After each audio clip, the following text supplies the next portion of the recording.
Here we are in the game, guys. In the top right-hand corner of the map, from the team Evil Geniuses, the red Zerg player, it is Suppy. Suppy going to be facing off against his opponent down here in the bottom of the left-hand corner. From LGIM, it is the blue Terran player, Happy. All right, so I would imagine that they've switched over to the North American server. Of course, they JYP lives in Korea, so they were playing Korea to Korea. But now it looks like First is actually the one who's letting him use his.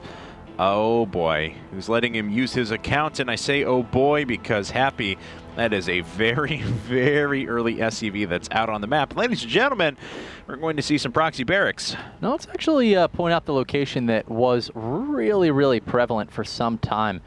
For proxy barracks. You can sneak in here because the overlords tend to go out towards the front, but let's take a look. This overlord's headed right over the ramp, but no, he's actually not going to be nearly so committed, and that's going to work out against his favor because Suppy's flying right over the barracks right now. Yeah, Suppy's got a pretty good idea as to what's going on here. A lot of Zerg players, rather than just floating it straight to your opponent's base, will post them up over the common scouting paths or go around the back, something like that. I'm a little surprised that Happy, if he was going to put his in the middle of the map, didn't decide to put his barracks actually here. This is the spot that tends to go unscouted most of the time, except for by sometimes drone scouts. But, you know, Happy, this could work against him. Well, he does have a second SCV out, but unfortunately for him, it can't actually start building a barracks. He's sending a third SCV right now, probably to start such a structure. But yeah, I gotta say, I agree with you. And here's why. You know, the barracks is built in the middle of the map. It does mean he got started on the barracks faster, which, if you're not gonna be super all in about this, is not a big deal. It's perfectly fine, but I'm sorry, I didn't mean to interrupt you. I was just going to say, to build on what you were saying, it doesn't look like he's going to go super all in. He's going to be content with the one barracks that he's built, and he said, all right, you discovered it, shut it down, that's fine. I'll force you to make a few additional Zerglings. I'm going to still feign pressure and put up this bunker, but, you know, I'm not worried about killing you right now. I'm just going to sit back, and he may even just expand out of this, honestly. Yeah. We'll have to play it a little bit safe, of course. He's not going to have a bunker at home to make any Marines. If he can keep a Mariner or two alive, though, it would be really nice. Now, Suppy's letting this bunker get dangerously close to completion. Now the drones come down and we'll get an absurd surround on this. That's right, but this bunker's actually going to finish, and the Marine gets inside! Oh my god, and Happy could actually duck this SCV into the bunker. He doesn't. It is being surrounded, so it is eventually going to die, but Happy kills a couple of workers on the way out, so Suppy gets the kill. He's not going to take too much more damage from this, but it still ended up doing a little bit to our EG Zerg player here. Note worth mentioning here is that Happy did not salvage that bunker. He had a lot of time to do that as the drones decided at the last second. Suppy wanted to instead try to surround and kill that Marine, which he succeeded in doing. Would have given Happy the opportunity to complete the salvage if he would not have otherwise, but he didn't even try. So a little surprised there out of Happy, but either way, as you said, Kevin, he's expanding right now. He's flying this barracks home, and he's dropping down his first and second refineries. And Happy's doing the right thing. He's putting up a supply depot, even if he doesn't necessarily need it right now, because he needs to make sure that these Zerglings aren't going to duck into the base, do any additional damage. In fact, these two Marines at the top will be plenty enough to clear these Zerglings off. Suppy going to get right up there and see if he can check out anything, but not going to reveal too much other than a couple of Marines waiting to mow down those Zerglings. Yep.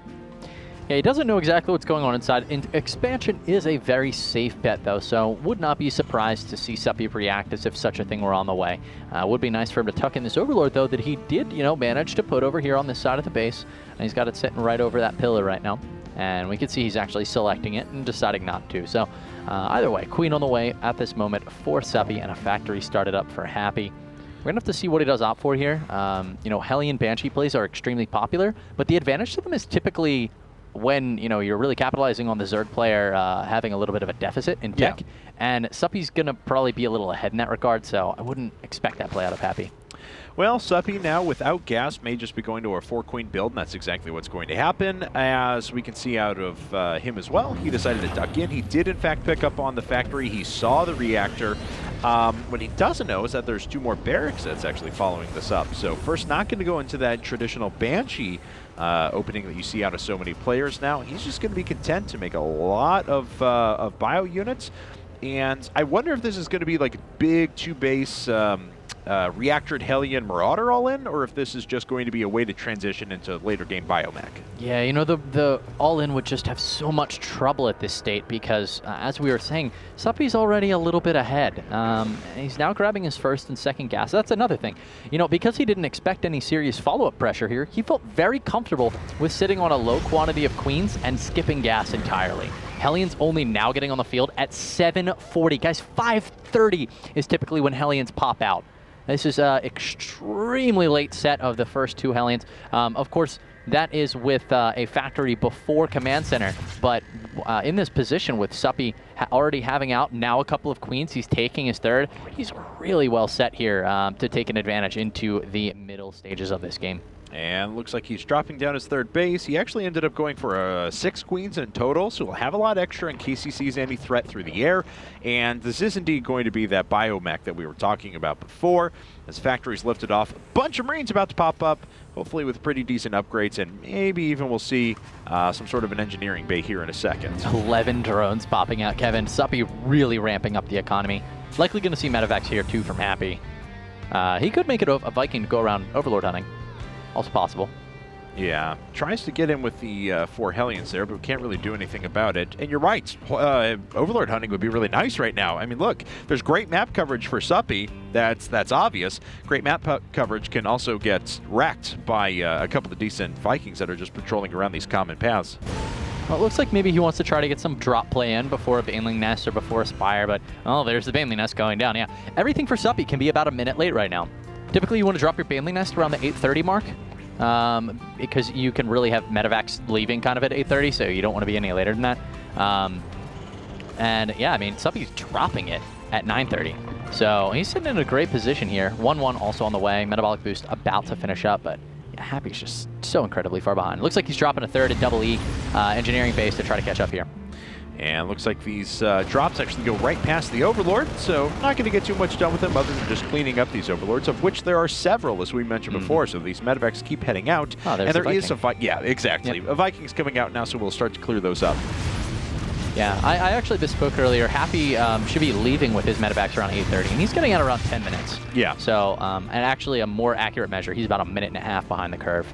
He killed another Overlord, though, right away. There's not too many units in position. 9 Banelings are coming up at the same time, and that will certainly present a significant problem for Happy. But for the time being, no damage really being done quite yet. There come the Banelings. Whoa. The Hellions could get a couple of good shots on them initially. No, nothing yet. 1 Baneling used to kill 1 Marine, and the Zerglings are actually able to catch up and destroy most of these units. That was really nice splitting out of Happy, though. These Banelings are not doing a lot of damage, at least in any efficient sort of manner. Happy does clean up a couple of Zerglings and then gets surrounded by them and killed off. Medevacs headed home with an empty payload. All their friends have been killed off, but behind that, you know, Happy got a nice opening to play a little greedy. I mean, his engineering bays are done. He's investing into them. He should be a little bit careful here. He does not have siege tech completed. He's quite vulnerable to an attack, which it looks like Suppy might be coming in for. He's going to need to play some good defense here. Suppy gets up there. He actually backs away. Could have made it through these supply depots as everything was down inside of the main. Could have done a little bit of damage there, but decides it's not worth the risk. A few Zerglings getting torched outside of the natural, though, as Happy checks on it, make sure that nothing is going to destroy him. Nice job to drop down some Overlord poop here in the form of creep, as it's going to prevent this expansion for quite nearly a full minute. That Overlord poop is surprisingly very not viscous at all. Yeah. It just kind of hits the ground. You'd expect it to pull up. I would think it's a lot more like, you know. Yeah. Very rubbery and somehow gives speed to, that's, you know, I don't know. But I will admit, without devolving too far into poop humor on stream, that, you know, I have no obvious benefits of what comes out of my rear end. So, you know. There's probably some chemical compound actually in there that's kind of like speed, get it? But no, really, like, I don't know. Yeah. You know what? If anybody knows the lore behind Creep Tumor or behind Creep, why it makes you regenerate, I don't know, man. Chemicals seems the most viable course of action there. Yeah. Course of probability. Guys, medevac heading around the top right now. It's gonna go in for a drop into the main. Suppy. Well, he's got a Spore Crawler in position, but other than that, not too much. Viking is killing off so many Overlords. Actually, let's see, 2. already. He killed off 2 before with the Marines and the medevacs, though, so he's already done a pretty good job of starting to wrest back control of the map. And he's going to be catching a 3rd here, maybe even a 4th. Doing really nice. Here comes this drop from Happy. Now, Suppy doesn't have anything in position. Taking a look at the minimap, units are only headed away from the main right now. So this has the potential to do some damage. Queen looks like it's already firing on the Marines, which it is. He should... Oh, no, good. He's firing on the medevac. Yeah, you always want to shoot on the medevac, guys, and it looks like he's going to manage to do that. Marines doing what they can. Meanwhile, Happy swinging around the bottom, cleaning up a couple of creep tumors maybe. We can see his army is positioning to get towards that 4th base. It actually doesn't exist right now, that one in the front. And it looks like the Bailing landmine did actually go off there, but a few Zerglings swinging around now to the 3rd. Unfortunately, this bunker is not full of even 1 or 2 Marines. That would have been plenty enough to save these units. Viking does manage to snag another Overlord kill, but picks up on this 4th base. We'll see what Happy's able to do to actually put on pressure here. Suppy taking a big risk. If he gets this off the ground and saturated for even a little while, he receives an enormous benefit in this game, but he's really got to worry about this force that's in the middle of the map.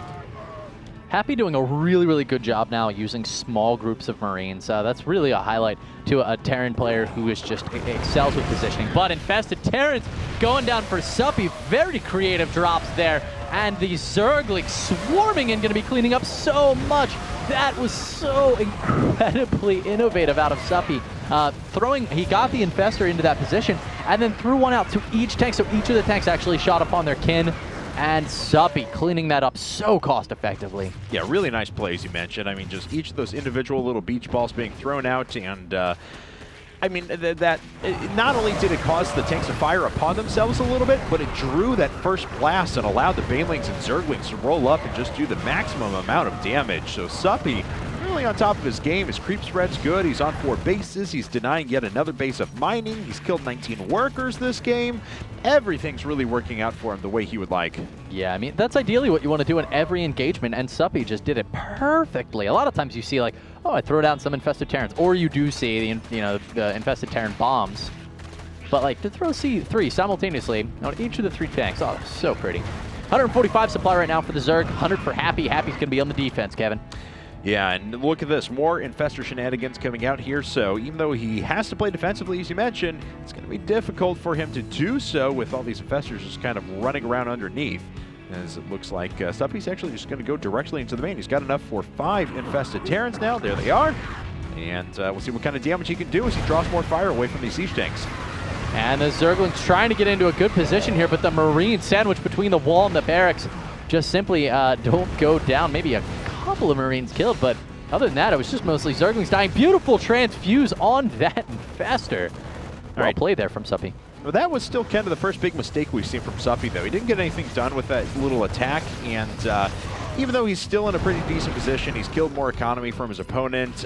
He threw away an Infestor, he threw away a lot of Zerglings, really for no gain. Yeah, the Infestors came in too late, and he had no Banelings to support the Zerglings, so everything kind of just melted on the Marines that were in really good position. But Suppy going to be taking his 5th base right now, while Happy is taking his 4th.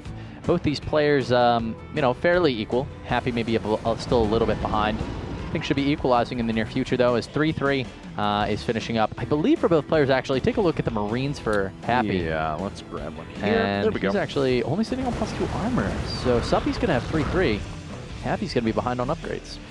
Yes, he is, but, Suppy, the big deal for him, of course, he has 7 Brewlords morphing in at the moment, so he has a pretty staggering force that's ready to be made, and there's not a lot of anti-air out there for Happy at the moment, just sitting on 43 Marines, but no real way to protect those. No Vikings in the air, nothing along those lines at all.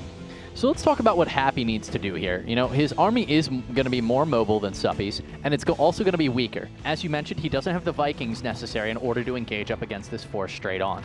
So a good way for him to deal with this, he needs to get rid of these creep tumors, so his opponent has a little bit less vision. So I'd love to see him move out with, he can move out right now and clean up some of these notes. Oh, this Baneling bomb is not... Suppy! Oh, and he finds it as well. There's still one more Baneling left there. He's dropping in off to the top right-hand corner, which Suppy cleans up, and he had an opportunity to give himself... He can do it again! Oh, Suppy! Land this one! Oh, that was so disappointing. That was just a tease. But anyway, this fungal growth is huge, Kevin. Half of Happy's army could be killed off right now. Yeah, as most of the tanks wow. are down to just one more fungal growth necessary to kill them. A few of the bio units went down too. Suppy has a lot of forces banked up, or a lot of resources banked up at the moment. He needs to continue to increase his gas mining. He needs to get something down on this rich Vespian geyser and probably another hatchery up here at the top. Happy has got 2 starports about to wrap up. He's also making Vikings, but they're pretty late on the uptick. He does not have a lot of time to respond to this. We're going to see him need to lift this 4th. He needs to really get these units out of here until these Vikings start popping out. He's making 4 at a time right now. All right, so yeah, I mean, but how many are actually on the map? Just 2 for now, and looks like Suppy's actually just going to drop right over the top and try and get down inside of the Infestors to do some damage. A clever maneuver, something we saw MMA do against Intra in our top 5 plays, but it didn't work out all that well for Happy this go round, and Suppy's actually going to be forced back, or Suppy's actually forcing back Happy off of this 4th base position. Well, Happy now looking in a very unhappy position as he's being forced back by Suppy's army. Vikings are going to be fungal growth. The Corruptor's easily taking them out, and now we're going to see Suppy push into the natural expansion, a beautiful staging area here for Suppy to try to take this game. All right, well, many starports are up that are not actually doing anything at the moment, and there are still 7 Broodlords that are sitting outside unopposed, sieging up these production facilities, and it doesn't look like there's anything that Happy can do about this. He's got a lot of tanks being made. He is trying to drop at the moment and do some damage around the side, which it looks like he will actually manage to do. Not a lot here to stop this. Yeah, it's just not going to matter. I mean, he's going to kill off the 3rd base, but he's losing absolutely everything at home. He had no answer to these Vikings at all. He's been constantly behind, or excuse me, the Broodlords. He's been constantly behind the entire game, and there it is. The GG going to go down, guys, for Happy. Yeah, so Happy is taken out after only taking 1 win, and Suppy continues to prove why he is actually such a good player in general and why he's really been elevated to the biggest stage. Yeah, he had a huge breakout in a recent WCS, not the most recent, the one before it. But in the North American qualifiers, doing absolutely championship, excuse me. But yeah, really, really good performance here as well, taking down his opponent, and now he's going to be facing off, it looks, against Seed. That's right. So Seed's a guy who a couple seasons ago won the GSL. Since then, he's had a difficult time in making his way back. He's fallen down to Code A twice now in a row. He did actually just fall down to Code A a couple of days ago, and has had trouble kind of finding that success again. But you can't count this guy out. No, not at all. He was the guy who actually came in and stopped Tasia when Tasia was just destroying everyone during the Team Arena Challenge 3 finals. So Seed now, you know, he's got to step up here in a big way. There's still certainly some weapons in the chamber for LGIM, but this is certainly one of them, and EG has to be on their guard. Yeah, and Seed's PVZ is pretty strong, so Suppy, it's going to be interesting to see how he chooses to try to take down Seed in this match. It's going to start on Entombed Valley. Let's get into it, Kevin. Well, actually, we got to take a quick commercial break. I'm sorry to disappoint. You look so hurt. Oh, I was just excited. I apologize. So, all right, guys, we're going to run to a quick break, and we'll be back after this.